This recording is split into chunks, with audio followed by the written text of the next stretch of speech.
In a capitalist economy, actually, firms can be quite ethical and quite conscientious, but it really depends upon their growth patterns and their margin, effectively how profitable they are. Because how profitable they are and how much power they have in the marketplace will dictate the conditions. And what you find is that in many sectors, there's different ways to operate. So the classic example is to look at Gap and Zara. So Gap is a big American retailer that's generally global. Zara is a Spanish company, it's sort of known as Inditex, but better known as Zara. And it operates globally as well. They have two completely different supply chains.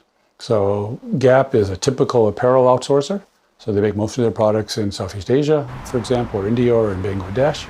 And they have very long supply chains. So it might take them a month or two to decide what they want to have for the season. It might take 4 to 6 months to build up the inventory and ship that into the distribution centers. By the time it gets to you, the consumer, it could be 8 months. And oftentimes that's why you see more generic looking products, sort of white t-shirts or solid colored t-shirts or jeans, and why you also see lots of items on sale. Now, they've chosen this because it allows them to lower their financial risk by outsourcing all of their production activity. And so because they're a public company in the United States, they have to hit certain stockholder returns.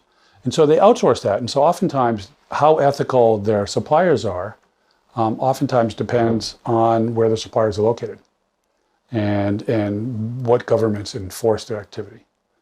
Zara, on the other hand, has chosen to operate differently. So Zara, which has a fast fashion model, essentially will take designs off the catwalk that they copy, and they'll make them in Spain generally. And they'll get them into the store in 4 to 6 weeks. But what you find in Zara is once it's gone out of the store, you can't come back and get it. I mean, it basically makes a limited production run. It has a higher cost of production because it's making it in a higher wage country, but has a completely different business model. So is that more ethical? Well, one could suggest that it's certainly going to lead to higher paying jobs.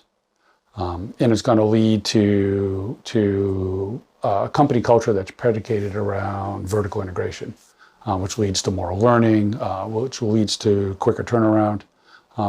But it also relies upon the fact that Zara is good enough at this that they don't have to really advertise, say, opposed to Gap. So it has other places in its budget where it can go. And you'll find that generally these kind of models tend to be mediated by the kinds of capitalist economy that exists in countries. So the US and the UK tend to be more liberal market economies, and the European continent tends to be a more coordinated market economy. So it's much more prevalent where there's much more activity with labor. Whereas in the US and the UK, they're moving towards financial returns, and so they're going to generally outsource.